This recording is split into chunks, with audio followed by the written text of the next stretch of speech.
Voice of Indonesia, dari Indonesia untuk dunia.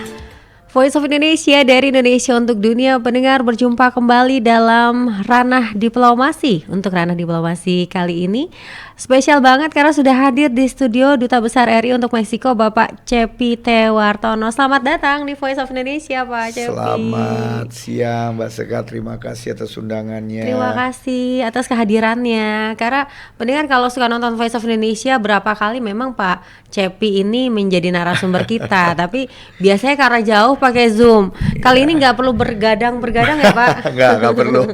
Senang di sini lihat tempatnya kayak begini. Oh gitu ya.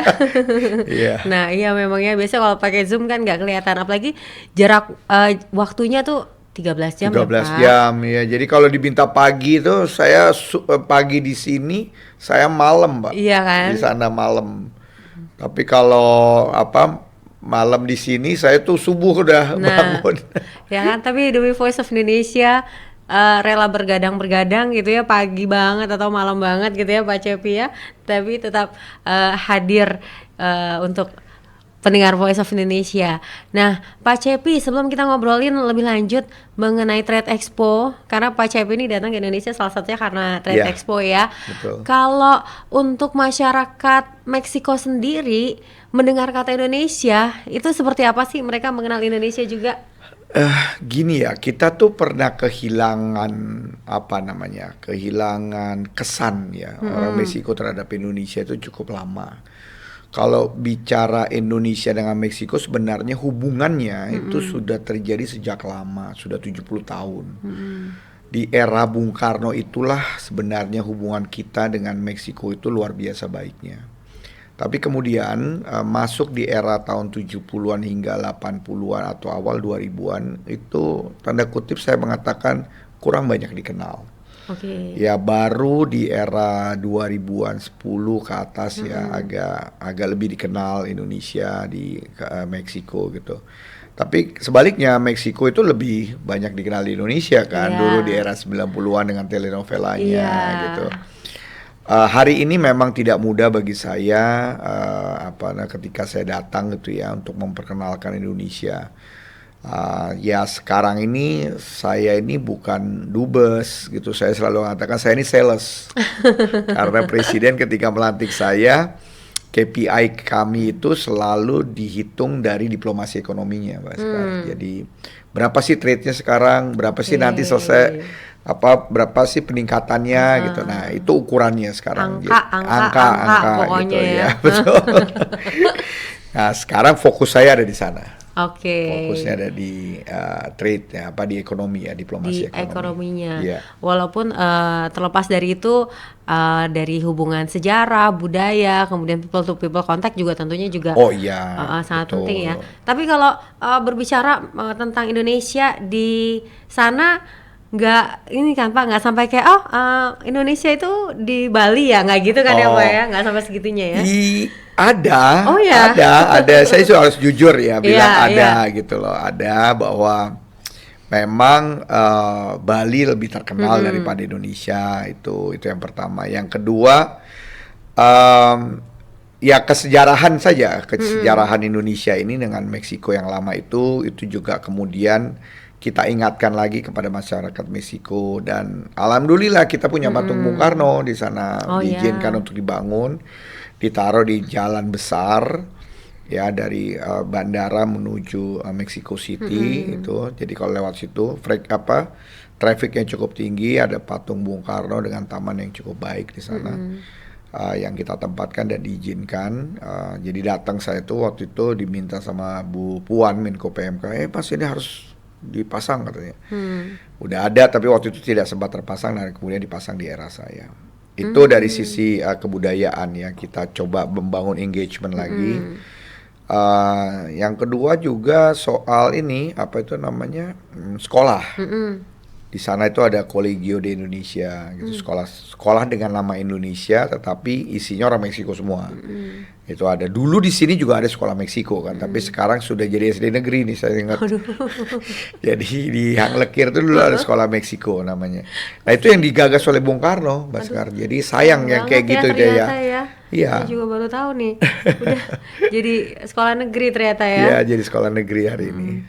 Tapi dengan hubungan yang sebetulnya sudah semakin membaik nih ya, karena udah ada patung Pak Harno. Kemudian untuk mengajak delegasi ke Trade Expo ini ada kesulitan atau gimana antusiasmenya?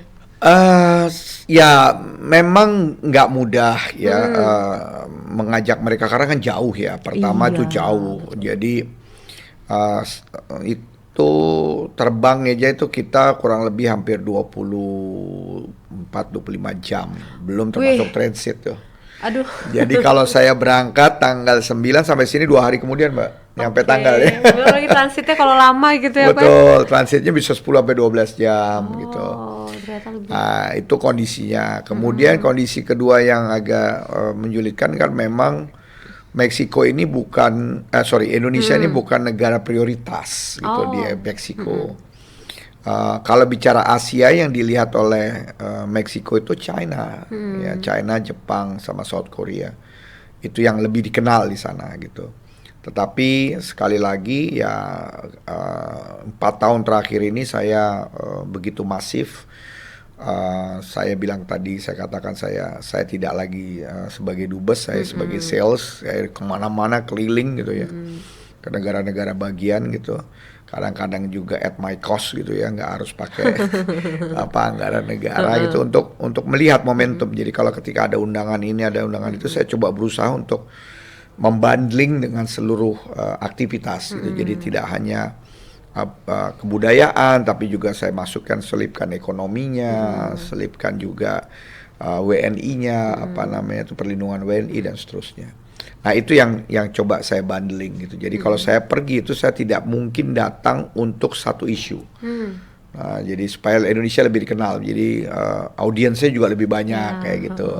Ya, itu pola-pola itu yang saya mainkan. Oke, nah untuk Trade Expo kali ini membawa berapa banyak delegasi? Kita bawa, tadinya ada sekitar 40, cuman last minute itu ini tidak hanya Meksiko, ada Guatemala juga. Cuman Guatemala last minute itu ada demo di sana, ada masalah politik sehingga pengusahanya itu nggak bisa keluar dari Guatemala, ada sekitar 12 sampai 13 orang. Kemudian dari Meksiko sekarang itu yang dibawa oleh delegasi USMCOC ada 21 orang. Terus kami sendiri itu bawa ada sekitar, tadinya tuh ada sekitar 7 tambah 5, 12 tambah 8, 20 orang. Tapi kemudian hanya datang sekitar 8 orang. Jadi total yang kita bawa hampir 30 orang. Ada 10 orang yang tidak bisa datang, ditambah yang Guatemala 11, berarti ada 22 orang yang bisa datang. Nah, yang nggak bisa datang ini ada yang sakit, last minute sakit, kena COVID. Yang saya nggak tahu, nih beberapa teman tuh kena COVID lagi di sana. Saya nggak tahu, kemudian nggak bisa terbang gitu. Terus ya kayak gitu-gitulah. Ada kecelakaan-kecelakaan kecil. Sekarang ada 30 orang, Mbak. 30 orang. Targetnya apa Pak yang Bapak inginkan? Ya, saya harapkan ini bisa ada transaksi ya paling tidak 1-2 juta dolar gitu ya dari ini. Ya, saya dengar tadi hari ini beberapa teman laporan dari staf saya udah ada yang tertarik dengan berbagai produk dan mereka mencoba mendalami negosiasi dan seterusnya. Seharusnya kan begini ya, kalau setahu saya yang namanya pebisnis datang itu dia tidak hanya datang khusus untuk teh, tetapi dia sebaiknya sudah dikondisikan kalau mau datang gitu loh. Nah, itu yang terjadi misalnya dengan tahun lalu. Saya nggak bawa banyak orang, ada sekitar 10-an orang, tapi semua bikin deal. Gitu. Karena apa? Karena saya udah tahu jauh-jauh hari, pesertanya ini gitu. Nah, ini tuh agak last minute semuanya. Kami dapat tuh informasinya tuh baru sebulan, ya sebulan setengah ya, termasuk soal Inalak gitu ya. Saya nggak tahu apa yang terjadi di sini. Tadi kita dapat datanya tuh last minute gitu loh. Nah, untuk mengkonekkan mereka ini kan nggak bisa sadek saja tuh Pak, gitu ya.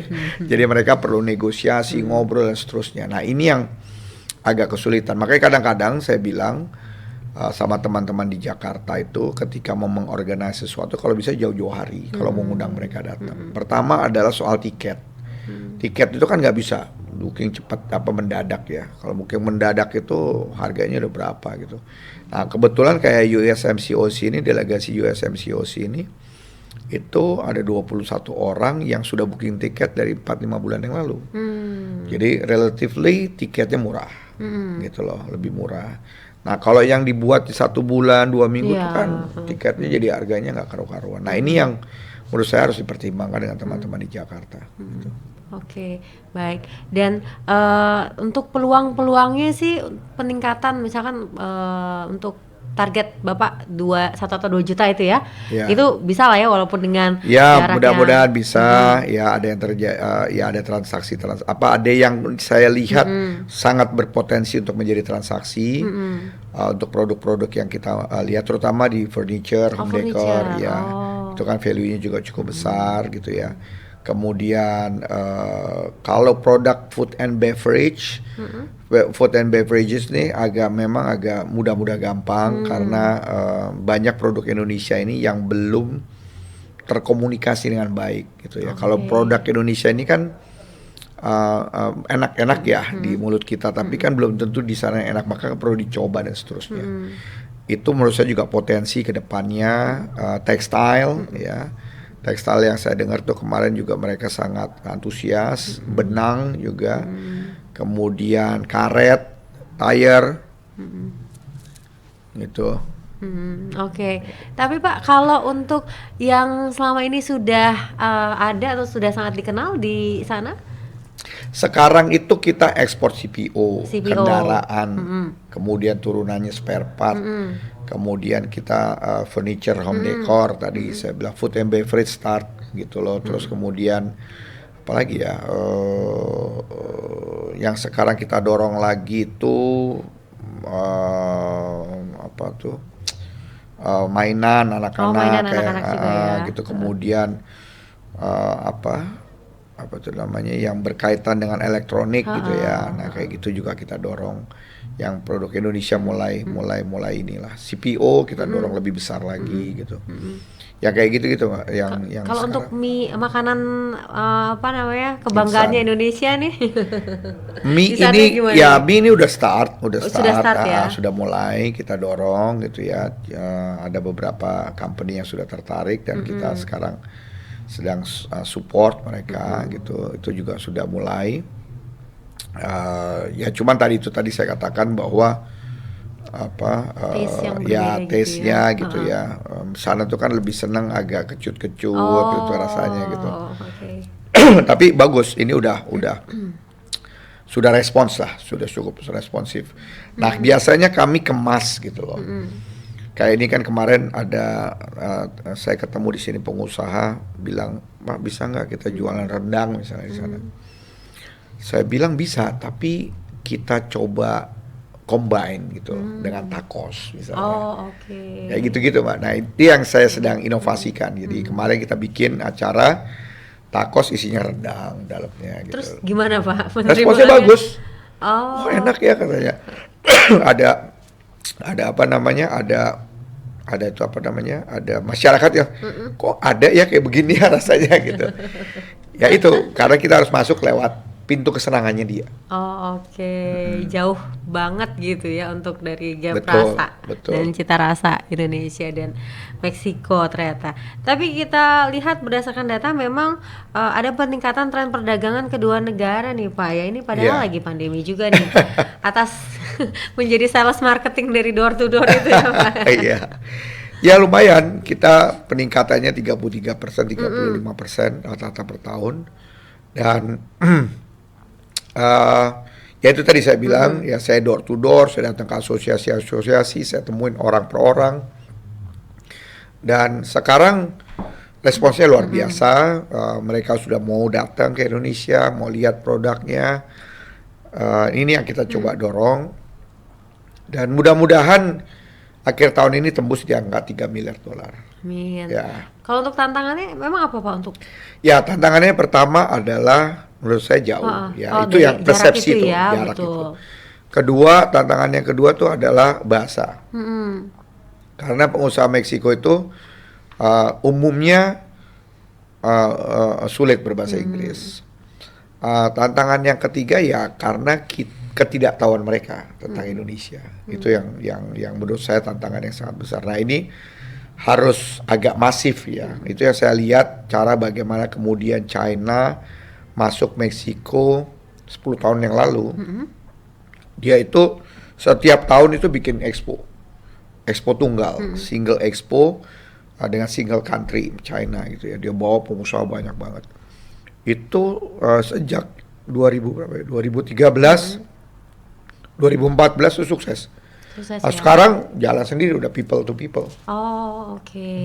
Ini ternyata bisa mencoba mencontoh dari yang sudah Betul, keberhasilan yang sudah ada itu betul, ya Pak ya. iya. Oke. Memang juga Bapak sendiri melihat hubungan kedua negara ini kalau dalam konteks dan tantangan global ini untuk kedepannya ini seperti apa nih Pak? Ya, saya melihat gini, Meksiko sebagai negara yang menurut saya itu sangat strategis. Dia bisa masuk ke utara, ke Amerika dan Kanada, dia bisa masuk ke selatan. Ya tinggal bagaimana kita mau ya ini mau memanfaatkan kesempatan ini. Tetapi memang tidak mudah meyakinkan kedua belah pihak, baik Meksiko maupun Indonesia. Mengajak pengusaha Indonesia ke Meksiko juga gak gampang. Ya selalu itu terlibat biayanya mahal, jauh dan seterusnya. Saya bilang kalau jauh ke Amerika juga sama gitu. Padahal tetangganya Meksiko kan kayak gitu-gitulah. Jadi persepsi yang terbangun itu seolah-olah jauh. Padahal sebenarnya ya sama aja kayak ke Amerika misalnya gitu. Nah, ini yang sedang kita coba olah. Merubah persepsi ini. Kira-kira seperti itu tantangannya. Yang tidak kalah penting juga menurut saya tantangan yang hari ini ada di depan mata kita ya kita nggak punya perjanjian dengan Meksiko ini. Jadi memang karena dalam sejarah panjangnya itu belum kenapa? Nggak perjanjian dagang maksud ya, saya. Perjanjian dagangnya itu kenapa? Ya karena saya melihat Meksiko tidak melihat Asia sebagai first partner. Jadi dia lihatnya Amerika. Yang pertama, yang kedua Meksiko ini net importer dari produk-produk Indonesia, produk-produk di Asia, juga Indonesia termasuk diantaranya. Nah itu yang membuat mereka saya tuh rugi gitu loh. Saya nggak punya perjanjian dagang aja lu udah cuan banyak asal aja gitu loh. Kalau saya kasih ke Anda perjanjian, wah bisa cuannya gila-gilaan gitu. Sekarang saya Meksiko tuh defisit besar dengan Indonesia. Tapi ya gimana, kita dorong terus lah produk Indonesia masuk sana gitu. Iya, berarti target ke depan yang paling prioritas Pak? Saya coba ngambil jalan tikus. Saya jalan tikus, saya pakai misalnya perjanjian antara BP POM dengan Cofepris, ya gitu. Kali jadi FDA-nya Amerika, supaya lebih mempermudah produk-produk kita masuk sana. Terus kita perjanjian dengan dengan kebudayaan gitu loh. Perjanjian lagi antara asosiasi gitu loh. Kita buat seperti itu.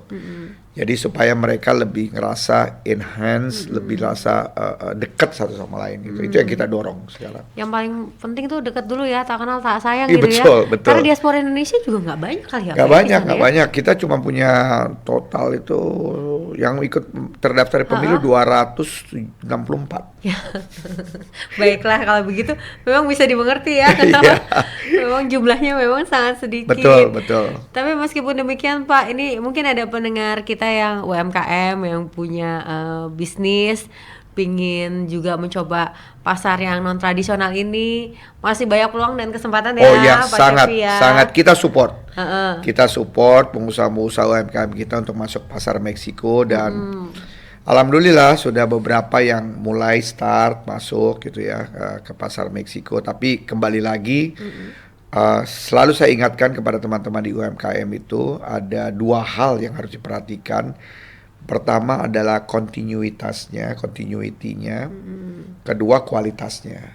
Nah, dua hal ini menjadi penting karena UMKM ini kecenderungannya sulit memiliki kualitas yang sustainable, yang terus-menerus sama gitu ya.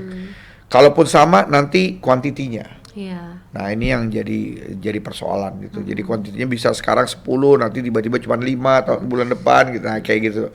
Nah ini yang juga harus saya tegaskan kepada teman-teman di UMKM. Tapi kita selalu dorong mereka. Kita selalu dorong mereka. Oke, baik. Semoga kedepannya hubungan Indonesia dan juga Meksiko semakin erat. Dan ternyata saya dari perbincangan ini baru tahu nih, bukan cuma Maria Belen, Maria Mercedes yang terkenal di Indonesia, sudah ada patung Soekarno di sana ya. Oh iya, sudah ada Keren patung Soekarno.